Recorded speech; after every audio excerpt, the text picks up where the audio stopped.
श्री कृष्णा श्री कृष्णा श्री कृष्णा श्री कृष्णा।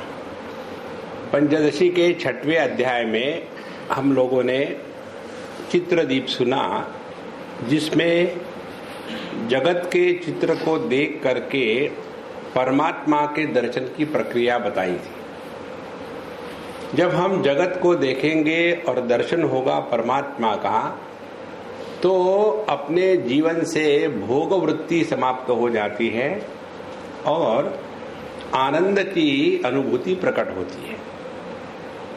तो यह जो जगत है, यह वास्तविक देखा जाए तो परमात्मा ही है।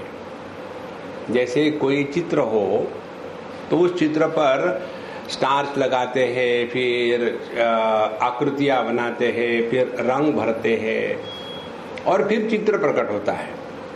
तो उस चित्र के प्रति हमारा इतना आकर्षण हो जाता है कि ये चित्र जिस कपड़े पर निकाला है वो कपड़े की तरफ ध्यान ही नहीं जाता।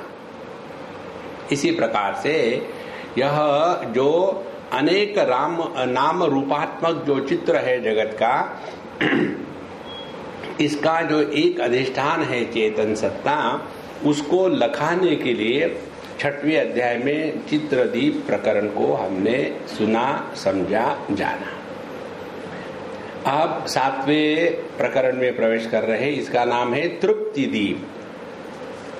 तृप्ति माने जीवन में परिपूर्णता की निष्ठा। हम लोग जो भी करते हैं जीवन में केवल इच्छा को पूरा करने के लिए ही जी रहे हैं, और यही हमारी गलती है कि इच्छा को पूरा करना माने जीवन। यह गलती हमको ठीक करनी है। इच्छा कितनी भी पूरी करो आप, जीवन में तृप्ति का अनुभव कभी नहीं आ सकते। जीवन में तृप्ति तभी आती है जब हमने अपने स्वरूप को पहचाना है। इसलिए हमारा जो प्रयत्न है जीवन में जीने का, एक के बाद एक इच्छा को पूरा किया, फिर दूसरी, फिर तीसरी, फिर चौथी, और उसका जो तांता है वो तो लगा ही रहेगा, वो रुकेगा नहीं, यह अखंड चलता रहेगा। तो इस प्रकार से हम अपने जीवन में चाहते हैं तृप्ति, लेकिन कर रहे हैं इच्छा पूर्ति। तो यदि जीवन में तृप्ति नहीं प्राप्त हुई तो कितना भी कुछ भी करे, जीवन में शांति और आनंद की निष्ठा कभी नहीं होगी। इसलिए अब ये जो 7वां प्रकरण है तृप्ति दीप प्रकरण, इसमें यह प्रक्रिया बताएंगे कि हमारे जीवन में कृतकृत्यता कैसे अनुभूत हो सकती है और क्या ये संभव भी है। इसको लेकर के यह 7वां अध्याय शुरू हुआ है। ऐसा कहते हैं कि विद्यारण्य स्वामी ने पहले 6 अध्याय लिखे और उसके बाद अपने गुरु महाराज भारती तीर्थ जी को दिखाए। तो गुरु महाराज को बहुत अच्छा लगा कि तुमने बहुत अच्छा लिखा है। उसके बाद उन्होंने ये 7वें अध्याय से अगला लिखा और ये दोनों को मिला करके 15 अध्याय पूरे हो गए, पंचदशी पैदा हो गए। तो यह जो 7वां अध्याय है, इसमें हमको विचार करने की प्रक्रिया सिखाई जा रही है। विचार कैसे करते हैं?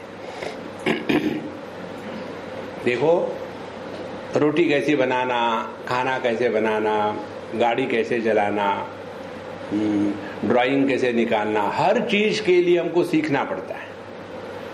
लेकिन जब विचार की बात आती है तो हमको लगता है क्योंकि मन में विचार आते हैं इसीलिए हम विचारवान हैं। देखो, क्या हमने कभी ये समझा है कि विचार और विकार दोनों एक जैसे ही दिखते हैं? काम, क्रोध, लोभ, मोह, मद, मात्सर्य, ये सब विकार है। शास्त्र का अध्ययन, तत्व चिंतन, वैराग्य, क्षमा, दया, आर्जव, संतोष, ये सभी के सभी विचार ही है, ये विकार नहीं है। तो यह जो विकार है इसी को हमने विचार मान के रखा है और उन विकारों के प्रभाव में आकर के अपना जीवन जी रहे हैं। इसलिए इस अध्याय में हमको ये सिखाएंगे कि विचार कैसे करते हैं, शास्त्रों के सिद्धांत को कैसे समझते हैं। और जब ये बात समझ में आएगी तो अगली बार जब आप कोई भी उपनिषद पढ़ोगे, भगवत गीता पढ़ोगे, तो विचार करने की प्रक्रिया बदल जाएगी। और जब विचार करने की प्रक्रिया बदल जाती है तब जा करके हमारे दृष्टि में परिवर्तन आता है। इसलिए दृष्टि परिवर्तन के लिए विचार की प्रक्रिया बदले, और जब तक दृष्टि परिवर्तन नहीं होगी तब तक के आत्मा अपरोक्ष अनुभूति नहीं होती। अच्छा, इतना होने के पश्चात अब यहाँ हमको एक बात सीखनी है, समझनी है कि यहाँ इन्होंने एक श्लोक लिया है, एक मंत्र लिया है बृहदारण्यक उपनिषद का। उस मंत्र को लेकर के इन्होंने हमको सिखाया है। तो पहला जो मंत्र है ये बृहदारण्यक उपनिषद का है, और उसके बाद आने वाले जो 297 जितने श्लोक है ये इस एक मंत्र का ही विस्तार है, कैसे विचार करना।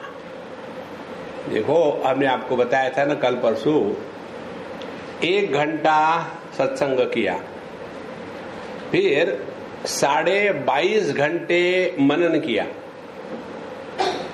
उसके बाद जो आधा घंटा बचता है दिन में, उस आधे घंटे में यदि हमारा ध्यान तत्व की तरफ रहा 2 क्षण के लिए, तो हमने बहुत बड़ी तपस्या करी है, बहुत बड़ी साधना करी। देखो, तो हम लोग यहाँ आकर के सुन तो लेते हैं 1 घंटा, 1.25 घंटा, बाद में वही धूम धड़ाका, और फिर चक्कर ये आता है हमने कई बार सुना है, उपनिषद सुना है, गीता सुनी है, पंचदशी सुनी है, विवेक चूड़ामणि सुना है, अपरोक्ष लेकिन कुछ नहीं हो रहा। देखो, ये तो ऐसा ही है। कोई व्यक्ति कहे कि मैंने वेजिटेरियन मेनू पढ़ लिया, नॉन वेजिटेरियन पढ़ लिया, जैन मेनू पढ़ लिया, सब पढ़ लिए, कुछ पेट भर ही नहीं रहा। तो मेनू पढ़ने से पेट नहीं भरता, खाना पड़ता है। इसी प्रकार से यह जो शास्त्र के सिद्धांत है, इनको खाना पचाना माने इसमें जो कहा है यह ज्ञान पहले पुस्तक में से हटा करके मस्तक में लाना है, फिर मस्तक में इसके साथ चर्वण करना है, मंथन करना है, तब जाकर के यह ज्ञान का रस निकलता है। और जब ये ज्ञान का रस निकलता है तो वो हृदय में प्रवेश करता है, और जब ज्ञान का रस हृदय में प्रकट होता है तब उसको भक्ति कहते हैं, प्रेम कहते हैं, आनंद कहते हैं। देखो महाराज, इसलिए पहला जो मंत्र है, आत्मानं चेत् विजानीयात् अयम् अस्मीति पुरुषः किमिच्छन् कस्य कामाय शरीरम अनुसंज्वरेत्। ये मंत्र है बृहदारण्यक उपनिषद का। पुरुषः जीव व्यक्ति आत्मानं चेत् विजानीयात्, यदि हमने जीव ने अपने आप को ठीक से पहचान लिया है, आत्मानं चेत् विजानीयात्, क्या अयम अस्मीति पुरुषः, अयम अस्मीति, मैं ये हूं। अयम माने अपने जैसे अंगुली निर्देश कर रहे, माने आप इसको समझने के लिए अपने रोज के उदाहरण ले लो। एक ही आदमी भिन्न भिन्न उपाधियों के कारण अनेक बनता है, पति, भाई, पुत्र, पिता इत्यादि। और दुखी कौन होता है? आदमी नहीं, यह औपाधिक अभिव्यक्ति दुखी होती है। अब यह जो औपाधिक अभिव्यक्ति है, समझो पति है, अब पति दुखी है, तो ये पति यदि ऐसा चिंतन करे, अरे यार पहले तो मैं कभी पति था नहीं, शादी क्या कर ली, पति बन गया, तो ये पति तो बनावटी है रे बाबा, असली थोड़ी है। फिर असली मैं तो शेर हूं। एक शेर की शादी में एक चूहा पहुंच गया, तो वहां पहुंचने के बाद सभी शेरों ने कहा, ए चूहे तू काहे को आया यहाँ? बोले शादी में आया हूँ शेर की। तुमको मालूम नहीं ये शेर की शादी है, तू कैसे यहाँ आया? चूहा कहीं का। उसने कहा शादी के पहले मैं भी यही सोचता था कि मैं शेर हूं। तो आत्मानं चेत विजानीयात् अयम अस्मीति पुरुषः। जब यह पति ये विजानीयात् जानता है कि मैं असल में तो आदमी हूं, दुखी होने का कहाँ सवाल है? फिर क्या करे? जब पत्नी सामने आए तो पति होने का नाटक करे। देखो पूरा जो जीवन है ना, आध्यात्मिक साधना के दो पहलू है, एक कॉमन सेंस और दूसरा नाटक। जिसको कॉमन सेंस होता है वो नाटक ठीक करता है, और जो नाटक ठीक करता है उसने कॉमन सेंस जीवन में अप्लाई किया है। देखो तो यह जो जीव है अपने आप को सुखी दुखी, पापात्मा पुण्यात्मा, ये करना है वो करना है, ऐसे करना है वैसे करना है, जब ये अपने आप को विजानीयात विशिष्ट रूप से पहचान लेता है कि असल में यह जो भिन्न भिन्न व्यक्तिमत्व है, पति का, पिता का, पुत्र का, ये व्यक्तिमत्व मुझ में है, मैं उनमें नहीं हूं। यदि आदमी मर जाएगा तो बाकी सब मर जाते हैं। देखो, लेकिन जैसे समुद्र लहरों के द्वारा ढक जाता है, इसी प्रकार से आदमी ये भिन्न भिन्न व्यक्तिमत्वों के द्वारा ढक जाता है। इसी सिद्धांत को हमने आपको कई बार बताया है कि दुखी होने वाला हमेशा मिस्टर समबडी होता है। जो नो बड़ी है वो कभी दुखी हो ही नहीं सकता। इसीलिए आत्मानं चेत विजानीयात् अयम अस्मि इति, ये मेरी असलियत है। देखो, आत्मानं चेत विजानीयात्, विजानीयात् विशेषेण जानीयात्, माने केवल थियोरेटिकल नॉलेज नहीं। अयम अस्मि इति पुरुषा, फिर ऐसा जो पुरुष है, व्यक्ति है, जीव है, साधक है, किमिच्छन, किमिच्छन माने किसकी इच्छा करेगा? वो जिसने अपने आप को पहचान लिया है कि मैं इस देश का राजा हूं, तो वो विचार करेगा क्या कि मुझे दादर में एक 3 बेडरूम फ्लैट मिल जाए। दरिद्री।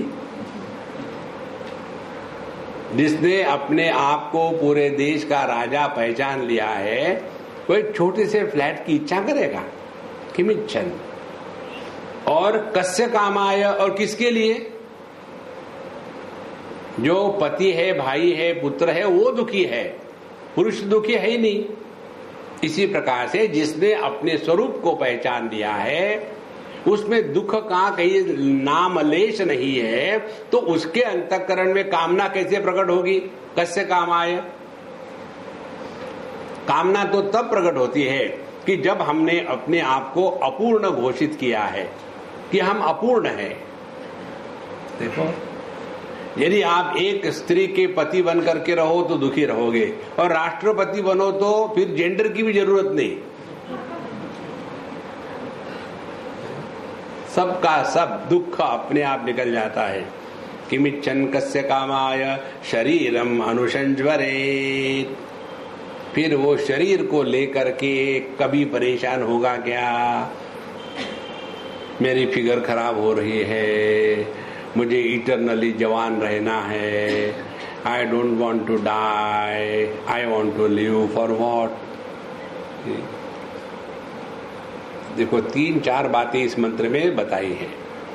जब हमने अपने स्वरूप को पहचान लिया है तो उसके पश्चात व्यक्ति के अंतःकरण में कामना का उदय नहीं होता। कारण क्या है? कामना करने वाला ही गायब हो गया है।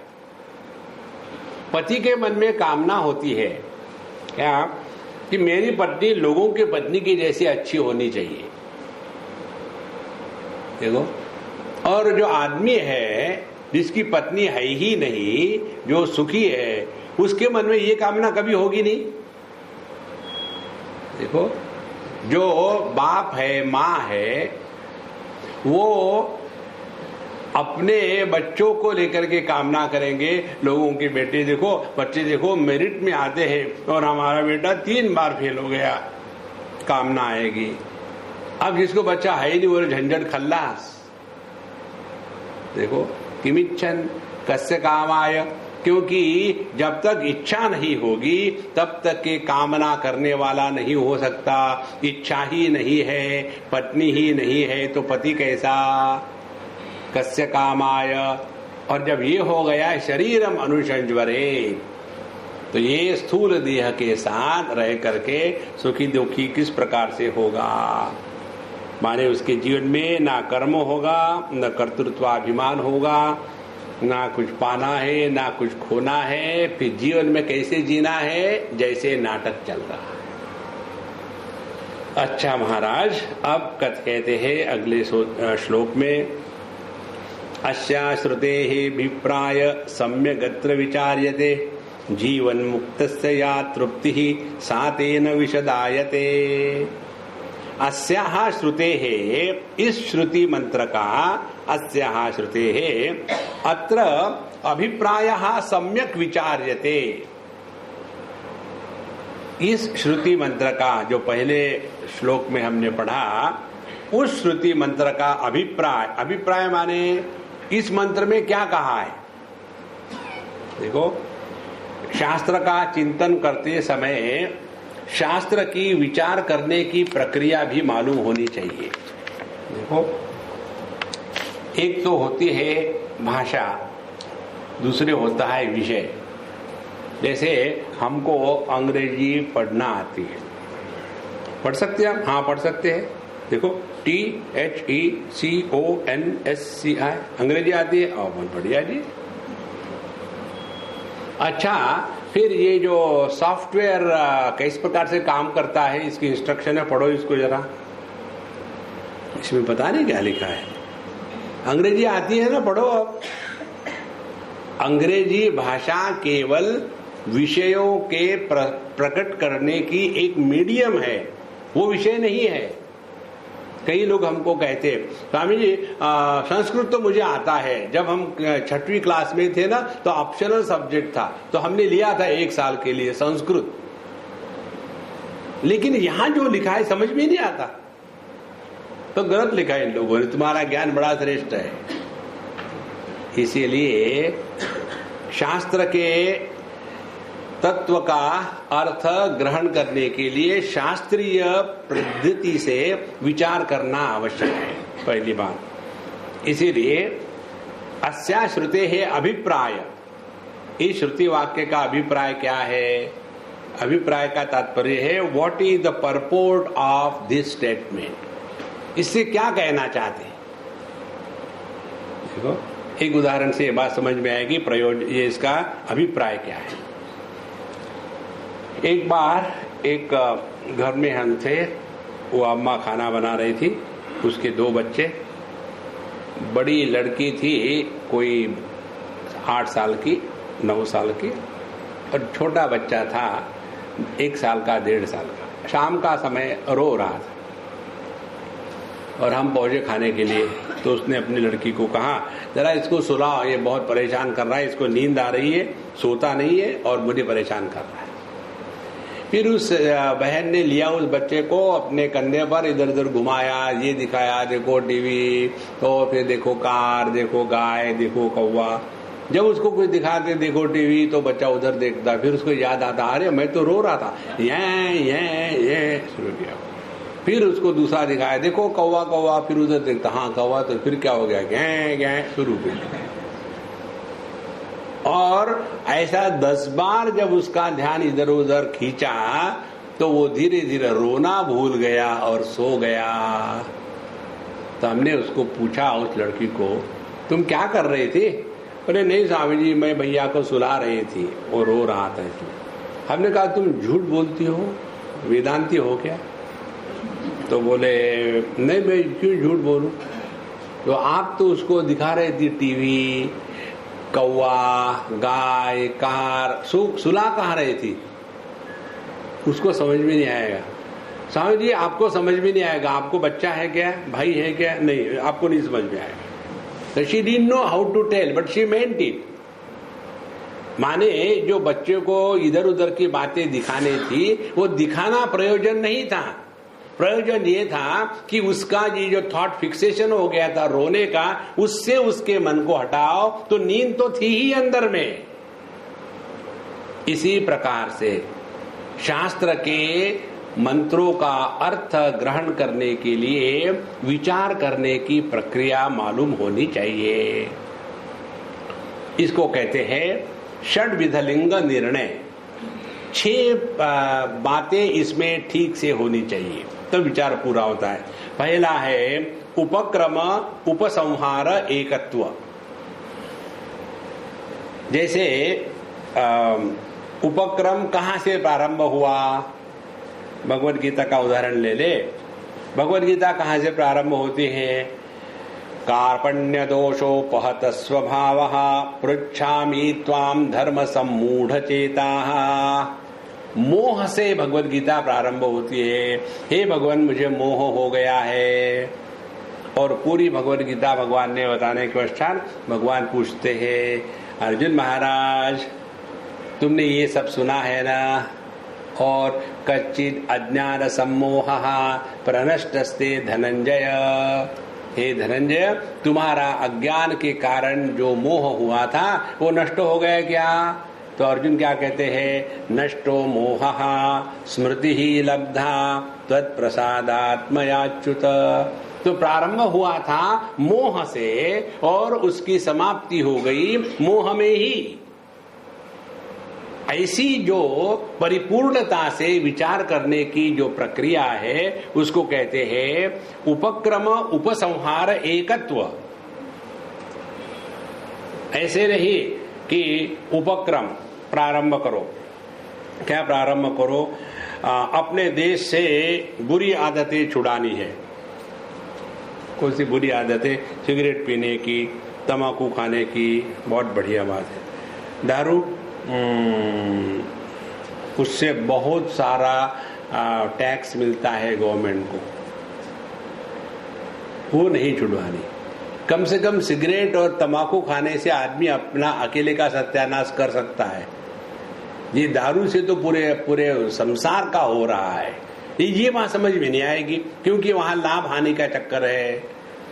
एक बार हरिद्वार में लोगों ने एक अभियान चलाया, नशाबंदी, और एक महात्मा के पास गए, महात्मा जी हम लोगों ने नशाबंदी का अभियान शुरू किया है और हम चाहते पहले आपका सिग्नेचर हो, बाकी सबकी सिग्नेचर हम ले लेंगे, गवर्नमेंट को सबमिट करेंगे। तो महात्मा जी हंसे, बोले मैं साइन तो करूंगा आप लोग आए हैं तो, लेकिन नशा किसको कहते हैं पहले इसकी परिभाषा बताओ। क्या नशा माने केवल मदिरा पान ही नशा है? आदमी को पैसे का नशा होता है, पावर का नशा होता है, मैं ब्राह्मण क्षत्रिय वैश्य शूद्र हूं इसका नशा होता है। देखो एक बार हम मध्य प्रदेश में थे, नशा की बात हम आपको बता रहे कि बड़ी विचित्र बात, जिनके घर में रहते थे उनके घर में रहने वाले 3 लोग, पति पत्नी उनका एक लड़का और काम करने वाली 4 औरतें। तो हमने कहा इतने नौकर और इतने कम लोग। फिर स्वामी जी यहाँ बड़ा विचित्र है, क्या है, जो कपड़े धोने वाली है वो कहते हैं हम किसी के झूठे बर्तन धोते नहीं, हम धोबी है। उसको अपने धोबी होने का अभिमान। जो बर्तन धोने वाली है, हम बर्तन तो धोए, कपड़े थोड़ी धोते हैं, धोबी थोड़ी है। हमको इतना आश्चर्य लगा कि मनुष्य को कहीं भी अभिमान पकड़ के रखता है। देखो इसीलिए उपक्रम उपसंहार कहां से प्रारंभ हुआ, कहां समाप्त हुआ, ये जब तक के स्पष्ट अपने हृदय में प्रकट नहीं होता तब तक के हम भटकते रहेंगे।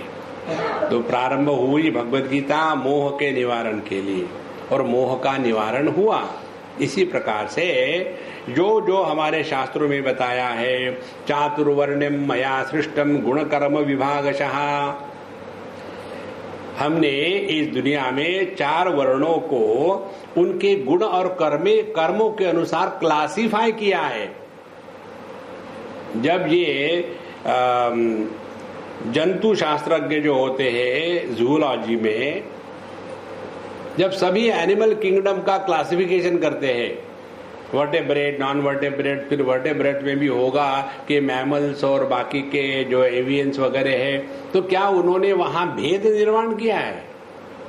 जो है उसको उन्होंने रीअरेंज किया, बाकी कुछ नहीं किया है। ये तो अपने राजनीतिज्ञों की देन है कि समाज में द्वेष फैलाना और फिर अपना उल्लू सीधा कर लेना। इसलिए उपक्रम उपसंहार, शास्त्र का तात्पर्य क्या है, क्या बताना चाहते हैं, और यही यदि सिद्ध हुआ तो हमने शास्त्र का अध्ययन किया है। तो उपक्रम उपसंहार एक। तो फिर अभ्यास, अभ्यास माने जैसे केनोपनिषद में आता है 5 बार आता है। पहले बताते हैं कि यह मन बुद्धि इंद्रिय वाणी का विषय नहीं है, फिर ये क्या है, फिर 5 बार बताते हैं। यन मनसा न मनुते येन आहुर्मनोमतम तदेव ब्रह्मत्वं विद्धि नेदम यदिदम उपासते यश्चक्षुषा न पश्यति येन चक्षुगंश पश्यति तदेव ब्रह्मत्वं विद्धि नेदम यदिदम उपासते। यद 1 2 3 4 5 बार वही बात बताई है, तदेव ब्रह्मत्वं विद्धि। चांद्र उपनिषद में आता है तत्वमसि श्वेत केतो, तत्वमसि श्वेत केतो 9 बार आता है। तो जब तक के अभ्यास नहीं करेंगे तब तक के ये बात दिमाग में उतरती नहीं। इसीलिए केवल एक बार सुनने से नहीं होता, चिंतन करना पड़ता है। उसके बाद अपूर्वता, तीसरा जो भाग है शास्त्र के सिद्धांतों का निर्णय जीवन में उतारने के लिए, उसको कहते हैं अपूर्वता। अपूर्वता माने क्या? अपूर्वता माने यह ज्ञान हमको केवल उपनिषदों से ही मिल सकता है, अन्य किसी स्थान से नहीं। देखो, ये दुराग्रह नहीं है। यदि कोई ऐसा कहे कि आपको यदि रूप रंग का दर्शन करना है तो आपको केवल आंखों का ही प्रयोग करना पड़ेगा, वहां चाटने से या गंध लेने से या सुनने से रूप रंग का दर्शन नहीं होगा, ये कहना दुराग्रह थोड़ी है, ये वास्तविकता है। इसी प्रकार से अपूर्वता, हमारे स्वरूप का जो ज्ञान है केवल उपनिषदों में ही मिलेगा, और बाकी के जितने भी ग्रंथ हैं यदि वे उपनिषदों का समर्थन करते हैं तो स्वीकार्य है, यदि समर्थन नहीं करते हैं तो वो स्वीकृत नहीं है। इसीलिए अपूर्वता, शास्त्र के सिद्धांत को स्वीकार करने के लिए शास्त्र का ही अध्ययन करना चाहिए। तद विज्ञानार्थम गुरुमेवाभिगच्छेत् समित पाणिः श्रोत्रियम ब्रह्मनिष्ठम। अच्छा, उसके बाद फलश्रुति, ये सब होने के पश्चात हमको मिलेगा क्या? देखो, सुबह से शाम तक ब्रह्मन के पीछे लगे, अब क्या मिलेगा? समझो ब्रह्म मिल गया, क्या मिलेगा? ये तो वही पूछते हैं कि जिनको नहीं मिला। तो फलश्रुति, तो फलश्रुति माने क्या? यदि हमने इस तत्व को जाना तो क्या होगा? किमिच्छन, क्या उसके मन में इच्छा रहेगी? माने इच्छा से निवृत्ति हो जाएगी। कस्य कामाय, इच्छा करने वाला कोई व्यक्ति रहेगा, वो भी गायब हो जाएगा। इस प्रकार से फलश्रुति ये है कि यह जो परिच्छिन्नता, काम क्रोध, इनसे मुक्ति मिल जाएगी, फल। फिर अर्थवाद आता है, 5वां भाग। अर्थवाद माने हमको जो सिद्ध करना है उसकी तारीफ करनी और उसके कंपैरिजन में बाकी जो है उनकी गलतियां दिखानी। ये करने का तात्पर्य किसी को अच्छा बुरा कहना नहीं है। ये करने का तात्पर्य है कि विद्यार्थी के अंतःकरण में शास्त्र के प्रति महात्म्य बुद्धि जागृत करना है, क्योंकि जिसके प्रति हमारे मन में महात्म्य बुद्धि होती है उसी को हम जीवन में उतारने का या स्वीकार करने का प्रयत्न करते हैं। जिसके बारे में महात्म्य बुद्धि हमारे मन में नहीं है, उसको हम देखने तो तैयार नहीं है। इसलिए यह अर्थवाद हो गया। जैसे अर्थवाद की बात बताए, रामायण में आता है, तुलसीदास जी लिखते हैं, पहली बार जब हनुमान जी ने अपने छद्म वेश को त्याग दिया, उन्होंने पहले एक छोटे बालक ब्रह्मचारी का रूप लेकर के भगवान के पास गए और पूछा कि आप कौन है, कहाँ से आए, आपका नाम क्या है। तो भगवान ने तो पहचान लिया कि ये है बंदर बलता है आदमी। तो भगवान हंसे और फिर बताया, एक राज्य है अयोध्या, वहां के एक राजा है दशरथ, मैं उनका पुत्र हूं। भगवान ने अपने स्वरूप को नहीं प्रकट किया, जैसे पूछने वाला वैसा उत्तर। और ये जब कहा तो हनुमान जी को खटका कि कुछ तो भी गड़बड़ी जरूर है। फिर उनको समझ में आया, क्योंकि मैं छल कपट के साथ गया हूं, इसीलिए वैसा ही उत्तर मुझे मिला। पूछने वाले व्यक्ति के अंतःकरण के भाव के अनुसार संत लोग उत्तर देते हैं। उनको तुरंत समझ में आता है कि इस समय इसको क्या उत्तर चाहिए। इसलिए जब उनको अपनी गलती समझ में आई तो उन्होंने अपना कपि रूप त्याग दिया और कपि रूप ने ये जो छद्म वेश था वो त्याग दिया और फिर कपि रूप को धारण किया और फिर उनके चरणों में पड़े। तो उस तुरंत भगवान राम ने उनको उठा करके अपने गले से लगा लिया और कहते हैं कि तुम मुझे भरत से भी ज्यादा प्यारे हो। लक्ष्मण जी गुस्सा कर रहे हैं, अभी बंदर कहां से टपका, भरत जी से श्रेष्ठ हो गया। अरे बाबा, इसको अर्थवाद कहते हैं। माने भरत जी भगवान के लिए बड़े श्रेष्ठ थे, लेकिन ये यदि बताना है कि मुझे ये बहुत ही अच्छे लगते हैं, तो उन्होंने उनके साथ जो कंपैरिजन किया है उसको कहते हैं अर्थवाद। माने उसमें बुराई के लिए नहीं, अच्छाई का प्रतिपादन करने के लिए अर्थवाद। और आखिरी बात आती है उपपत्ति माने अनेक दृष्टांत इत्यादि दे करके अपने सिद्धांत को प्रकट करना दृष्टांत के द्वारा। क्योंकि ये तत्व ऐसा है कि ये ऐसा है वैसा है ऐसा नहीं बताया जा सकता। इत्थम अमुक अमुक है, यादृक तादृक वो भी नहीं बताया जा सकता। इसीलिए आप देखेंगे जब भी तत्व का चिंतन होता है तो उसमें कहानियां बताई जाती है।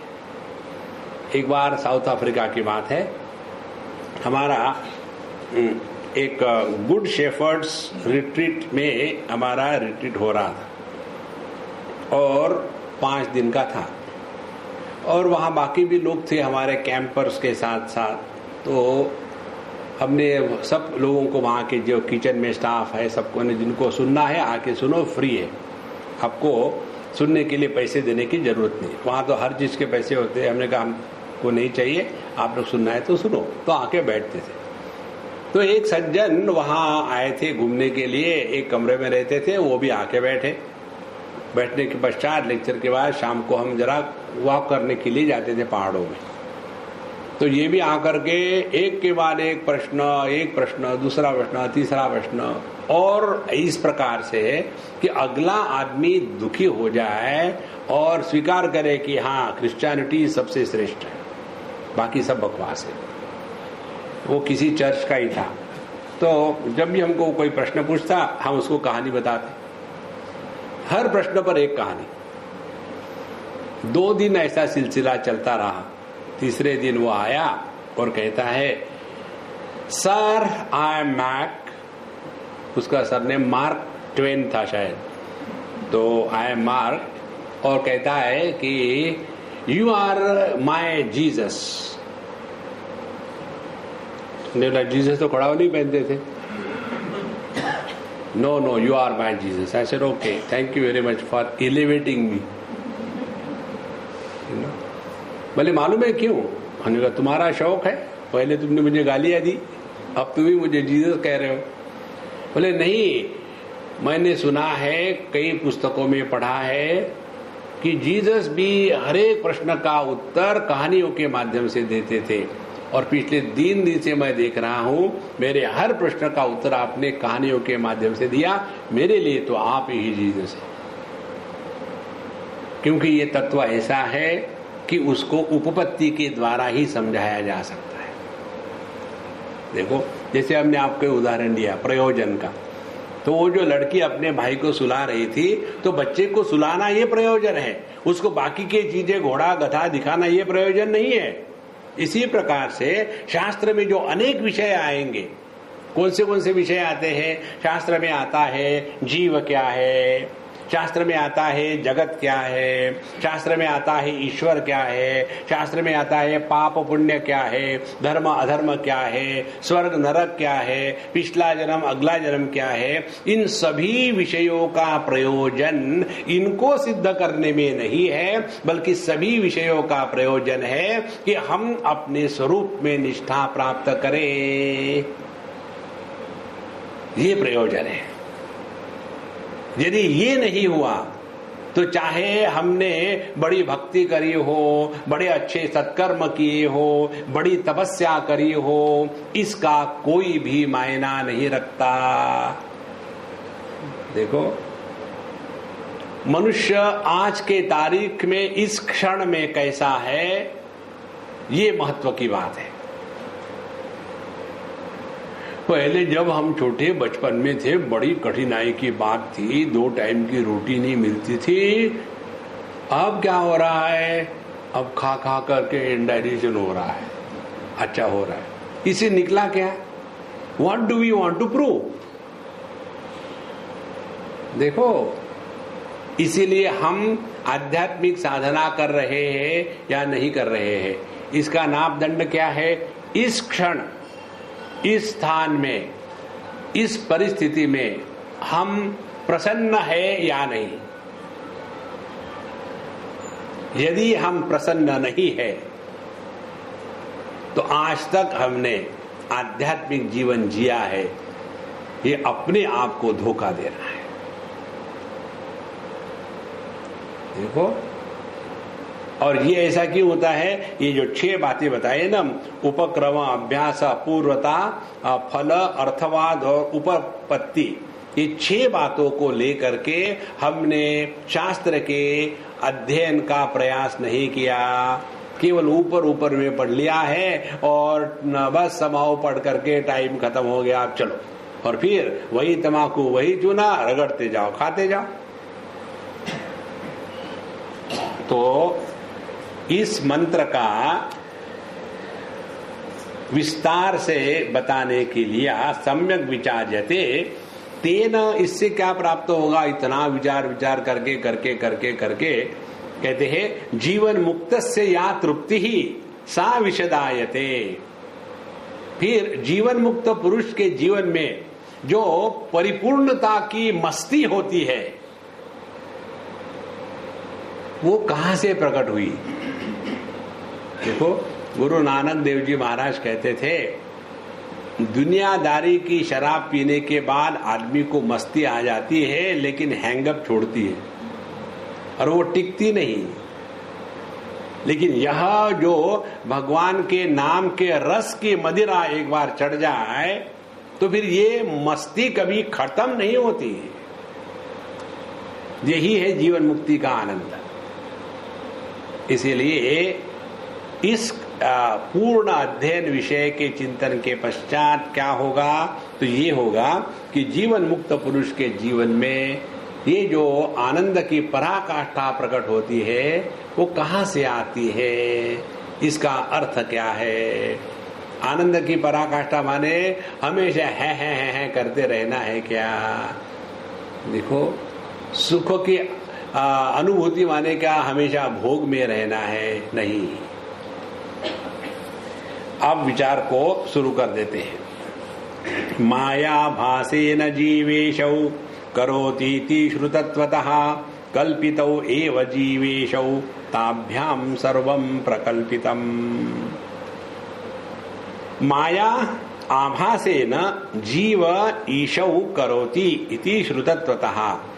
श्रुति में, उपनिषदों में बताया गया है कि परब्रह्म परमात्मा जब ये दो उपाधियां धारण करता है, माया की उपाधि को धारण करने के बाद परब्रह्म परमात्मा को ईश्वर कहते हैं, और उसी परब्रह्म परमात्मा ने जब पंचकोशों की उपाधि को धारण किया है तो उसी परमात्मा को जीव कहते हैं। आभास किसको कहते हैं? आभास, माया और आभास।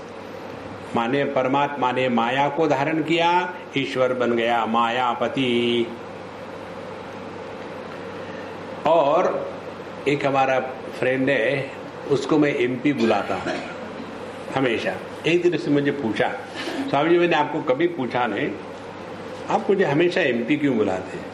हमने कहा यार तू तो इंटेलिजेंट होगा ऐसे मुझे लगा, लेकिन तुम तुम्हारे वाइफ के जैसे निकले। बोले कैसे? तुम्हारे वाइफ का नाम क्या है? बोले माया। और तुम कौन हो? उसके पति। तो कौन हो गए? मायापति, माने यमपी। ओ गॉड। हाँ, तो माया को धारण करने के बाद ब्रह्म को ईश्वर कहते हैं। और आभास, आभास माने क्या? परमात्मा का प्रकृति में जो प्रतिबिंबित प्राकट्य है उसको कहते हैं आभास।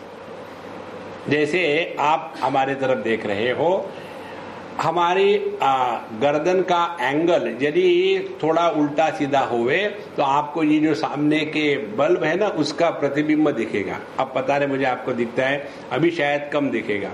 और जैसे जैसे हमने ऊपर किया है तो आपको ये बल्बों का प्रतिबिंब दिखता है। और उस प्रतिबिंब से भी फिर दूसरी प्रतिबिंबित प्रकाश की शलाका निकलती है। देखो, इसी प्रकार से परमात्मा चेतन सत्ता प्रकाश स्वरूप है। उस चेतन सत्ता प्रकाश का प्रतिबिंब जब बुद्धि में पड़ता है तो वहां से भी प्रतिबिंबित ज्ञान निकलता है। वह प्रतिबिंबित जो ज्ञान है उसको कहते हैं जीव। और जो बिंब ज्ञान है, जो मूल ज्ञान है, वो है परब्रह्म परमात्मा। देखो, जैसे इसको ऐसे समझ लो, एक बकेट में पानी है, वहां सूर्य का प्रतिबिंब पड़ा तो उस प्रतिबिंब से भी दूसरा लाइट का एक लाइन निकलता है और वो जो लाइट है अन्य वस्तु को प्रकाशित करता है। तो दो प्रकार के प्रकाश हो गए, सूर्य का निरपेक्ष स्वतंत्र स्वयं प्रकाश, और पानी में पड़ा हुआ जो प्रतिबिंब है वहां से दूसरा प्रकाश निकल रहा है। इसी प्रकार से हम सब में ये दो प्रकाश काम कर रहे हैं, एक चेतन सत्ता का प्रकाश और दूसरा मन में प्रतिबिंबित जो चैतन्य का चिदाभास है उसका प्रकाश। ये चिदाभास के कारण मैं देह हूं, मैं सुखी हूं, मैं दुखी हूं, यह निर्माण होता है। और यह सुख है, दुख है, देह है, इसका केवल प्रकाशन, और जिसमें मैं का निर्माण नहीं होता वह है चेतन सत्ता का प्रकाश। इसलिए माया भासेन जीवेशो करोति श्रुतत्वतः, श्रुति माता ने बताया है, यह माया और आभास की उपाधि के कारण एक ही परब्रह्म परमात्मा ईश्वर और जीव के बारे में कहा जाता है। ये दोनों क्या है? एतौ कल्पितौ, तो ये केवल काल्पनिक है। ध्यान से सुनना संतो, कि बहुत ही सूक्ष्म विषय है। माया या प्रकृति नाम की परमात्मा से अलग कोई वस्तु नहीं है। पहली बात, यह बात सांख्य शास्त्र में नहीं मिलेगी आपको। सांख्य में कहते हैं कि प्रकृति भी स्वतंत्र है और परमात्मा भी स्वतंत्र है और उसके बाद पुरुष अनेक है, ये हमको स्वीकार नहीं है। तो माया परमात्मा की जो अनंत शक्ति है उसका स्वतंत्र अस्तित्व नहीं है। उसका स्वतंत्र अस्तित्व नहीं होने के कारण वो उससे अलग नहीं रह सकती। क्योंकि वो उससे अलग नहीं रह सकती तो उस माया का प्रभाव परमात्मा पर नहीं पड़ता। जैसे गन्ने को कभी डायबिटीज नहीं होता। कल्पना करो गन्ने को डायबिटीज होगा तो कैसी मजा आएगी? नहीं हो सकता। जो उष्णता है वो अग्नि को नहीं जलाती, अन्य को जलाती है। इसी प्रकार से परमात्मा की यह जो माया शक्ति है उसका परमात्मा पर कोई प्रभाव नहीं है। तो परमात्मा के दृष्टि से माया का अस्तित्व नहीं है। देखो, समुद्र के दृष्टि से लहरों का अस्तित्व नहीं है। कैसे नहीं है? लहरें आए तो समुद्र में कुछ एडिशन नहीं होता, और लहरें शांत हो जाए तो समुद्र में कोई नुकसान नहीं होता। जहां लाभ हानि समान हो गई वहां अस्तित्व मिट गया।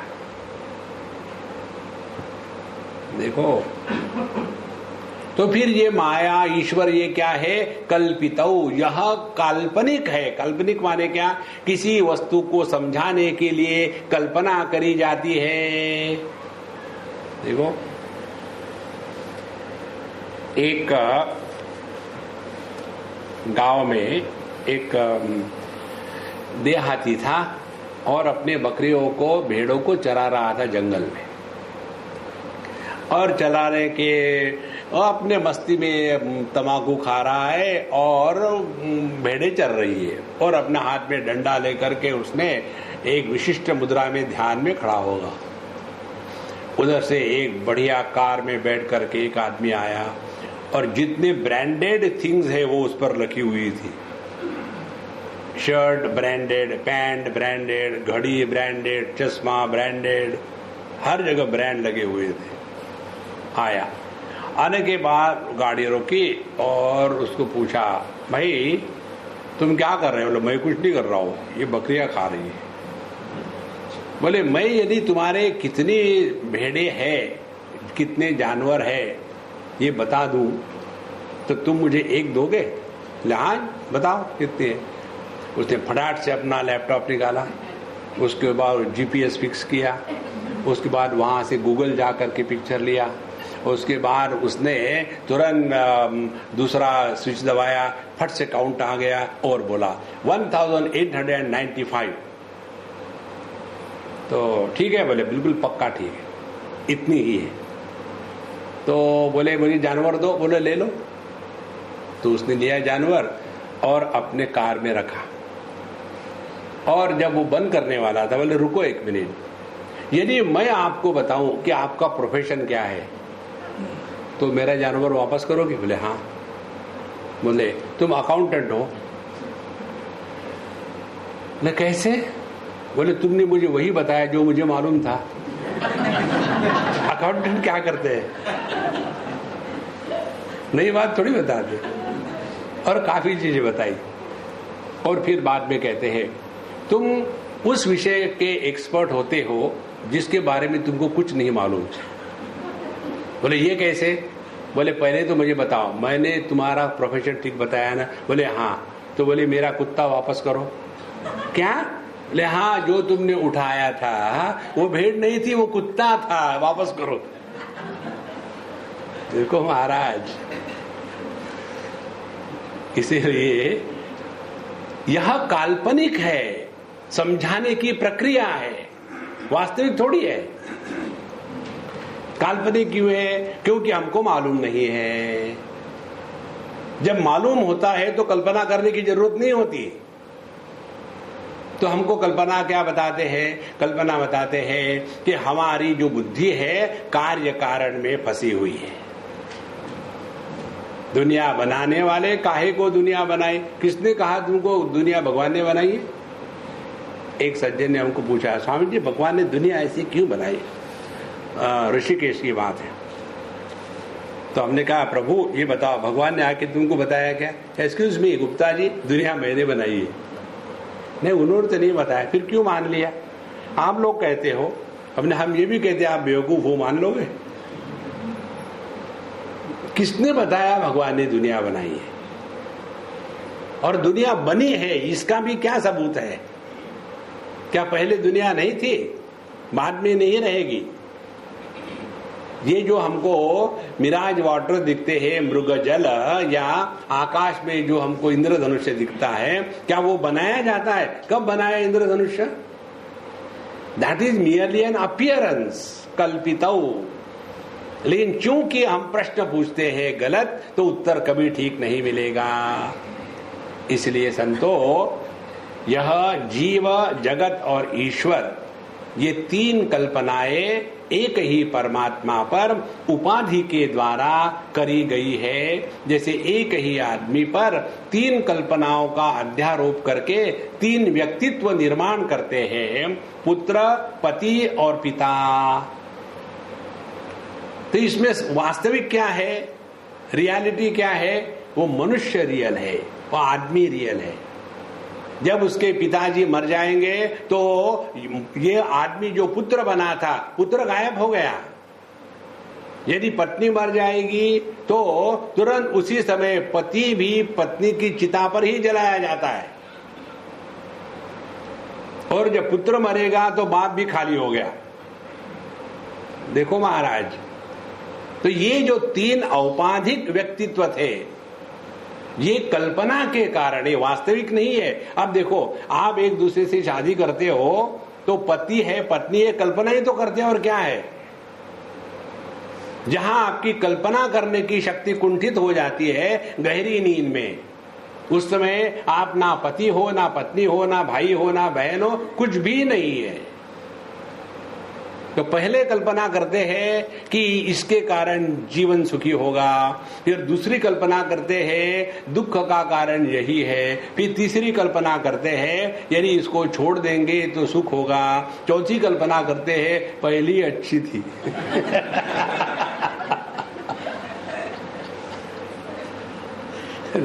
ये सब कल्पना का तमाशा चल रहा है महाराज, इसमें खाली पीली सीरियस मत होना। इसीलिए कल्पितो एतौ जीवेशो, तो ईश्वर हो गया कारण जिसने दुनिया को बनाया, और जीव हो गया कार्य। जहां आपने यह कार्य कारण के निर्मिति की जो फैक्ट्री है, अपना मनीराम, अपनी बुद्धि, उसको शांत कर डालो, तो ना ईश्वर है, ना जीव है, ना जगत है, केवल एक परब्रह्म परमात्मा तत्व मात्र है। देखो, कल्पितो एतौ जीवेशो ताभ्याम सर्वम प्रकल्पितम, और इन दोनों के ही द्वारा यह संपूर्ण जो द्वैत का प्रपंच है, यही कल्पित किया गया है। इसलिए इस चक्कर में मत पड़ना ज्यादा कि ये जगत बड़ा सत्य है, हमको स्वर्ग में जाना है, भगवान हमको कष्ट दे रहा है। तो भगवान हमको रिकॉग्नाइज भी नहीं करता कि हम है। एक बार मुझे कोई पावर पॉइंट आया था, उसमें बहुत सुंदर दिया था डायग्रामेटिकली, सूर्य एक समझो फुटबॉल के बॉल के जैसा, उसके कंपैरिजन में पृथ्वी, बुध और चंद्रमा छोटे छोटे, पृथ्वी हो जाती है टेनिस के बॉल के जैसी, और बुध चंद्रमा हो जाते हैं पिंग पोंग के बॉल के जैसे छोटे। पहला चित्र डायमेंशन। दूसरा, सूर्य के अपेक्षा में जो पृथ्वी है वो हो जाती है छोटी, और बुध और चंद्रमा और राई के दाने के जैसे हो जाती है। फिर एक और ग्रह दिखाया, उसके कंपैरिजन में सूर्य जो हो जाता है वो हो जाता है टेनिस बॉल के जैसा, और जो पृथ्वी है वहां एक एरो दिखाया। ये जो डॉट सा सस्पिशियस होता है ना, इसकी साइज है 1 pixel, not megapixel, 1 pixel. 1 pixel की साइज की पृथ्वी, उसमें दादर।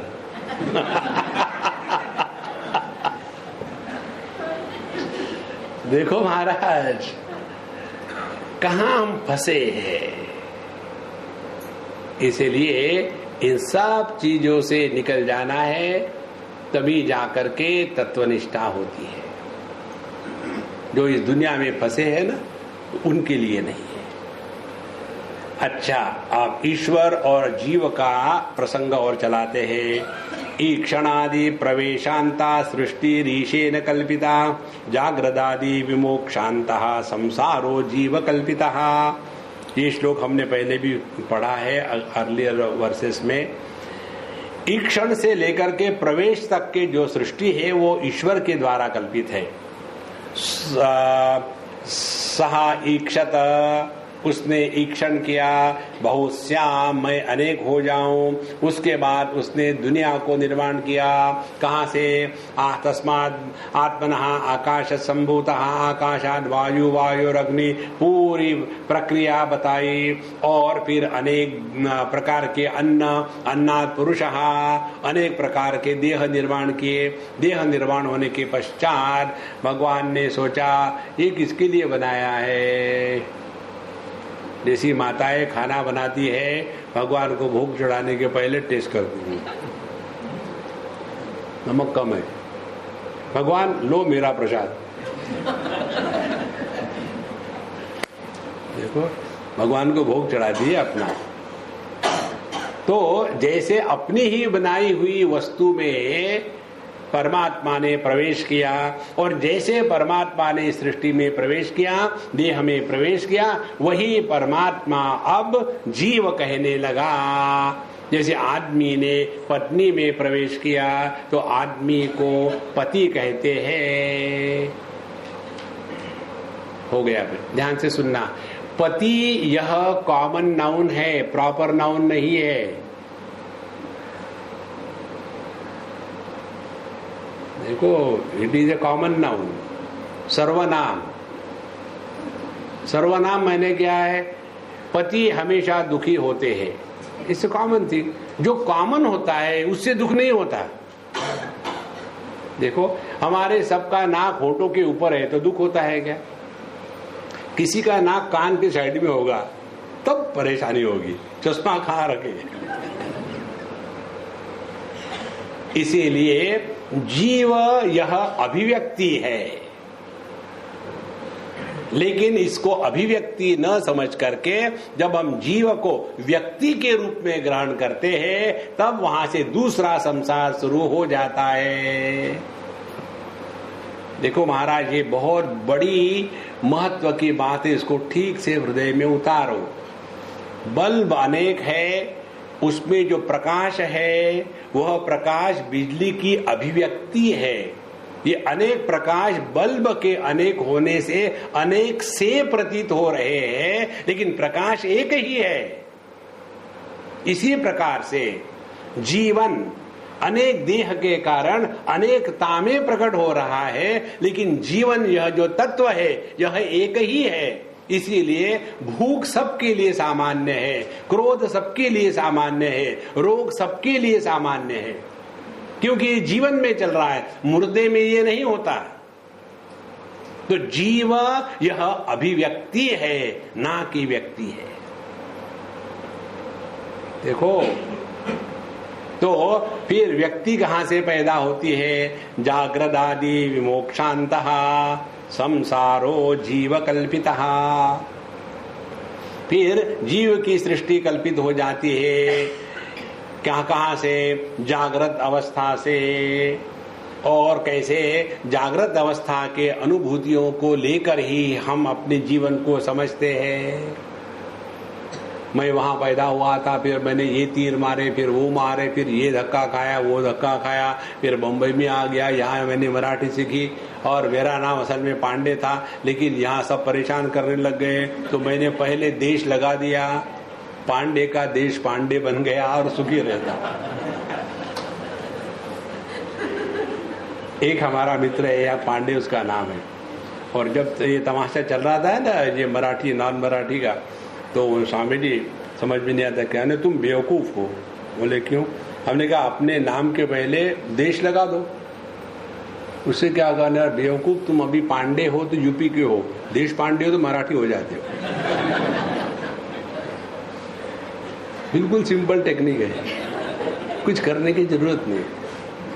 और कहो कि हम तो है मराठी यहीं के, लेकिन हमारे बुजुर्ग जो है ना वो चले गए थे वाराणसी में, और इसीलिए हमको ठीक से मराठी आती नहीं, लेकिन आम्ही इकडलाच।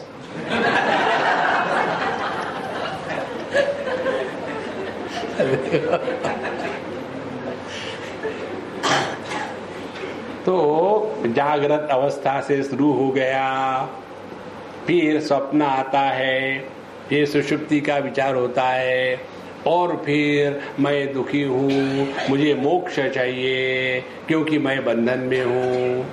किसने तुमको बांध के रखा है? दुनिया ने बांध के रखा है, किसी ने आपको पकड़ा नहीं, आप ही पकड़ के बैठे हो। देखो, कोई भी हमको पकड़ता नहीं दुनिया में, इसको ठीक से समझ ले। हम ही दुनिया को पकड़ के रखते हैं अपने मानसिक प्रवृत्ति से। हमने जब किसी को महत्व दिया तो हमने पकड़ के रखा है। महत्व दो प्रकार का होता है, पॉजिटिव और नेगेटिव। पॉजिटिव महत्व के द्वारा हम जब पकड़े जाते हैं तब उसको आसक्ति कहते हैं, और नेगेटिव महत्व के द्वारा जब हम पकड़े जाते हैं तब उसको द्वेष कहते हैं। जिसके अंतःकरण में राग और द्वेष दोनों का अभाव हो गया है, वो मुक्त ही है, कहाँ बंधा हुआ है। इसीलिए जागृत आदि जागृत अवस्था से लेकर के विमोक्षांतः मोक्ष तक का जितना भी विचार है, जितने भी अनुभूतियां है, यह जो संसार है जीव कल्पितः, यह जीव के द्वारा कल्पित किया गया संसार है। इसलिए हमको रहना कहाँ है, इसमें हमको पहले विचार करना है। जीव के जगत में रहना है कि ईश्वर के जगत में। हम लोगों ने चौथा अध्याय पढ़ा है ईश्वर सृष्टि और जीव सृष्टि का द्वैत विवेक में। उसमें हम वहां ये श्लोक आया था, उसमें स्पष्ट बताते हैं ईश्वर के सृष्टि में दुख का प्रसंग नहीं है, जीव के सृष्टि में दुख के सिवा कुछ नहीं। देखो, फूल बगीचे में खिला ईश्वर के सृष्टि में, उसको आंखों से देखा, आंखें ईश्वर की सृष्टि में, मन ईश्वर की सृष्टि में, यहां तक कोई समस्या नहीं। लेकिन उसको देखने के बाद मन से प्रोजेक्शन शुरू हो गया, ये फूल अच्छा है, इसको तोड़ करके मैं अपने प्रियतमा के सर में लगा दूं तो ऐसे लगेगा मोबाइल क्या कहते हैं उसको, फ्लावर पॉट। आहा, माय लविंग फ्लावर पॉट कम। कल्पना ही है ना। उसके बाद अच्छे खासे फूल को तोड़ दिया और उसके पास ले गए, हनी तुम्हारे लिए लाया। कहां से लाया? Don't worry about, no I am worried, this is from our garden. वहां एक ही फूल था, अब मैं सुबह देखा तो वहां था नहीं, कहां गया? तुमने तोड़ के लाया। देखो, इसीलिए यह जो कल्पना का साम्राज्य है, इस वस्तु से सुख मिलेगा, इससे दुख मिलेगा, ये तो हमारी निर्मिति है महाराज, ईश्वर की सृष्टि में कुछ नहीं है ये। अच्छा, अब यह जो जीव है, अब जीव का विषय लेते हैं, क्योंकि यहाँ पूर्ण अध्याय में जीव को लेकर ही बताया है। पिछले अध्याय में जगत को लेकर के बताया था कि ये जो जगत चित्र जो है, यह चैतन्य के अधिष्ठान पर केवल पेंट किया गया है। अब ये जो जीव है, यह जीव भी एक ही परमात्मा पर अविद्या के द्वारा अध्यारोपित किया गया है। तो जब हम जीव कहते हैं तो जीव किसको कहते हैं, पहले इसका निर्णय लेंगे। देखो, कहते हैं भ्रमाधिष्ठान भूतात्मा कूटस्था संगचिद वपुः अन्योन्याध्यासतो संग धीस्थ जीवोत्र पुरुषः। अब इसको, ये वाक्य एक एक शब्द को समझने के पहले थोड़ा उदाहरण के द्वारा ठीक से समझ लें। दर्पण में जो प्रतिबिंब हमको अपना दिखता है, तो उस प्रतिबिंब की सिद्धि तीन बातों से होगी। पहले अपना मुख कमल उस दर्पण के सामने होना आवश्यक है। दूसरी बात, वो दर्पण में प्रतिबिंबित करने की क्षमता हो। ये दो बातें होगी, तब जाकर के वो प्रतिबिंब का प्राकट्य होगा। तो जब हम प्रतिबिंब का वर्णन करेंगे तो उसमें क्या क्या बातें आएगी? प्रतिबिंब माने बिंब प्लस रिफ्लेक्शन की मीडियम प्लस रिफ्लेक्शन, तीन बातें। यदि हम ये कहे कि दर्पण का प्रतिबिंब यह दर्पण और मुख इनसे निरपेक्ष है, तो ये हमारी समझ गलत है। देखो, यदि ये सिद्धांत समझ में आ गया है तो कहते भ्रम अधिष्ठान भूतात्मा कूटस्थ असंग चिद्वपुः। भ्रम जो होता है, जो इल्यूजन होता है, इल्यूजन के लिए सबस्ट्रैटम का होना आवश्यक है। बिना इल्यूजन के सबस्ट्रैटम नहीं हो, बिना सबस्ट्रैटम से के सिवा इल्यूजन नहीं हो सकता। इसीलिए कहते हैं कि चैतन्य का अधिष्ठान, उस पर यह जो पंचकोशों की उपाधि, उसमें बुद्धि या विज्ञानमय कोश, और उस विज्ञानमय कोश में परमात्मा का चिदाभास के रूप में प्राकट्य, और चिदाभास में प्राकट्य होने के पश्चात यह चिदाभास इंद्रिय मन बुद्धि देह इत्यादियों के साथ तादात्म्य करके वहां अहम वृत्ति का प्रकट होना, ये सब चीजों को मिला करके जीव कहा जाता है। देखो, तो भ्रम अधिष्ठान भूतात्मा, तो इस भ्रम का जो अधिष्ठान है वह कूटस्थ असंग चिद्वपुः। यह कूटस्थ चैतन्य है, यह असंग है, और यह शुद्ध चैतन्य है। इस शुद्ध कूटस्थ चैतन्य पर जो असंग है, उस पर भ्रम का अध्यारोपण हुआ और वहां जीव भाव प्रकट हो गया। देखो, और फिर क्या हो गया, इन दोनों के जो गुणधर्म है अन्योन्योध्यासतः, दोनों के गुणधर्म एक दूसरे में मिक्स हो गए। जैसे उदाहरण देते हैं शास्त्रों में कि एक लोहे के लड्डू को हमने अग्नि में डाल दिया, कितने समय तक? 6 घंटे तक। फिर क्या करूं? फिर उस लोहे के लड्डू को जो अग्नि में 6 घंटे तक डाला था, उसको फिर अपने हाथ से बाहर निकालो, लेकिन हाथ जल जाएगा। अच्छा, हाथ जल जाएगा, लेकिन जब आपने लोहा या लोहे का लड्डू उसमें डाला था तब तो ठंडा था ना। हाँ, अब फिर गर्म कैसे हो गया? अग्नि के साथ संपर्क आने के कारण अग्नि की जो उष्णता है वो लोहे के ठंडक पर अध्यारोपित करी गई है, पहली बात। दूसरी बात, अग्नि का जो रंग था लाल, वह रंग उस काले लोहे के लड्डू पर अध्यारोपित किया गया है। तीसरी बात, अग्नि का अपना कोई भी आकार नहीं, लेकिन उसी अग्नि ने उस लोहे के लड्डू का आकार ले लिया। चौथी बात, अग्नि के अपना कोई वजन नहीं होता, लेकिन लोहे का वजन अग्नि पर अध्यारोपित हो गया। तो पैदा क्या हुआ?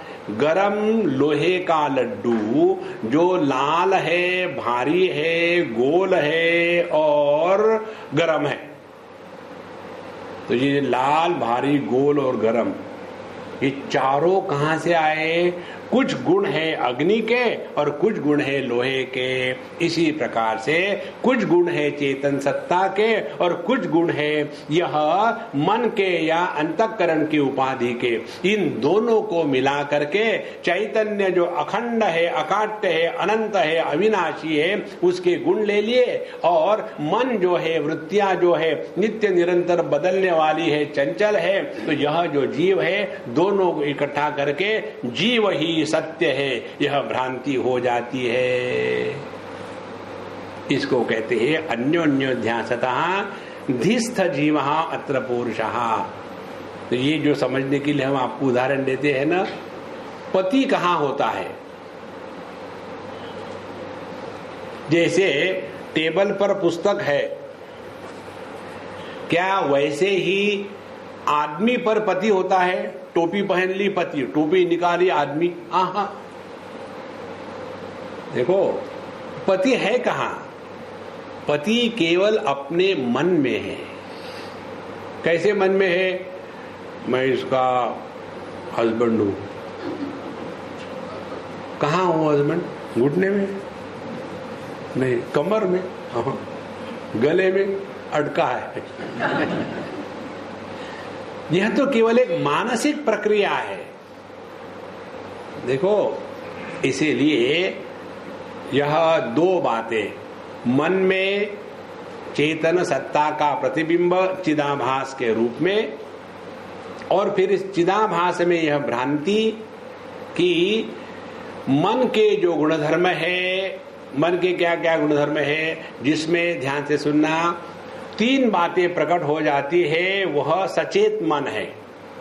एक, उस मन में वस्तु का ज्ञान हो गया, और ये वस्तु का ज्ञान जिसको हो गया वो अहम वृत्ति वो भी मन में है, और ये वस्तु मैं नहीं हूं, यह जो अनात्म भाव इदम वृत्ति वो भी मन में है। इस प्रकार से इन सब को मिला करके जीव कहा जाता है। इसीलिए आदमी प्लस पत्नी इज इक्वल टू हस्बैंड, तो husband cannot be referred without wife and without a man. अब इसमें सत्य क्या है? इसमें सत्य है आदमी, और पति यह औपाधिक है, और दुखी होने वाला आदमी नहीं होता, पति होता है। इसको आप ठीक से समझ लेना। जब भी हम दुखी होते हैं तो समबड़ी बनते हैं, पति पत्नी भाई बहन इत्यादि। तो पूरी साधना क्या है? ये जो बनने का नाटक है ना महाराज, नकाब को खोल दो, रिमेन एज नोबडी, यही सब कुछ साधना है। हमको क्या होता है कहने के लिए, शादी करके दिखाओ सुखी कैसे रहते। ये बात स्पष्ट होनी चाहिए हृदय में। इसीलिए जीव का अर्थ समझने के लिए यदि जीव को हम परमात्मा से अलग होकर के समझेंगे तो कभी भी शांति नहीं मिलेगी। जीव का अस्तित्व परमात्मा से बोरो किया गया है, और जीव का जो दुख है यह औपाधिक है। तो औपाधिक दुख और परमात्मा की सत्ता दोनों को मिला करके बन गई साबूदाने की खिचड़ी, और ये खिचड़ी का नाम है जीव। इसीलिए उपाधि के जितने भी विकार प्रकार संस्कार आकार है उनके साथ अहंकार नहीं करना, और ये सभी उपाधियों का जो आधार है उसमें समर्पित होकर के रहना, यही आध्यात्मिक साधना है। यही उन्होंने पहले मंत्र में कहा कि किमिच्छन कस्य कामाय शरीर मनुष्य ज्वरेत, आत्मानं चेत विजानीयात अयम अस्मीति पुरुषः। जब हमने अपने सच्चिदानंद कूटस्थ असंग तत्व को पहचान लिया है तो इस दुनिया में हम दुखी नहीं होंगे। फिर क्या होगा? नाटक चलता रहेगा। अब ये नाटक कैसे चलता है, और ये नाटक को समझने के लिए सबसे पहली आवश्यकता ये है कि जीव को परमात्मा से अलग होकर के समझना, ये सबसे बड़ी गलती है। परमात्मा से अलग होकर के जीव समझेंगे ना तो यही साधना होगी। दर्शन दो भगवान, और मुझे मरने के बाद स्वर्ग जाना है, वैकुंठ जाना है, कैलाश जाना है। हाँ हाँ, देखो इस अद्वैत में जब निष्ठा होती है ना तब समझ में आता है ये जीव जगत ईश्वर का नाटक चल रहा है, और इसमें ना तो जगत दुखी है ना तो ईश्वर दुखी है। दुखी है ये जीव, और जीव भी क्या है? क्या वो ईश्वर से अलग होकर के रह सकता है? नहीं। इस दृष्टि का पहले हमको विस्तार करना है, और जब इसका विस्तार होगा तब अगले मंत्र समझ में आएंगे। नहीं तो ऐसा हम कहेंगे जैसे ममैवांशो जीवलोके जीवभूत सनातना, मेरा एक अंश जो है वो जीव है, तो जैसे अंश अग्नि से अलग हो गया और रहता है वैसे नहीं है। इसको समझना है तो ऐसे समझो कि पूर्व दिशा आकाश का एक अंश है, तो क्या पूर्व दिशा आकाश से अलग होकर के रह सकती है? या ऐसे समझे कि लहर जो है समुद्र का एक अंश है, तो क्या लहर समुद्र से अलग होकर के रह सकती है? इसी प्रकार से जीव जो है ईश्वर का, परमात्मा का अंश है। तात्पर्य यह है कि एक ही परमात्मा पर अनेक उपाधियों के कारण अनेकता की कल्पना हुई है, इसीलिए जीव कल्पित है और परमात्मा सत्य है। ओम पूर्णमदः पूर्णमिदं पूर्णात् पूर्णमुदच्यते पूर्णस्य पूर्णमादाय पूर्णमेवावशिष्यते। ओम शांति शांति शांति। हरि ओम। श्री गुरुभ्यो नमः। हरि ओम।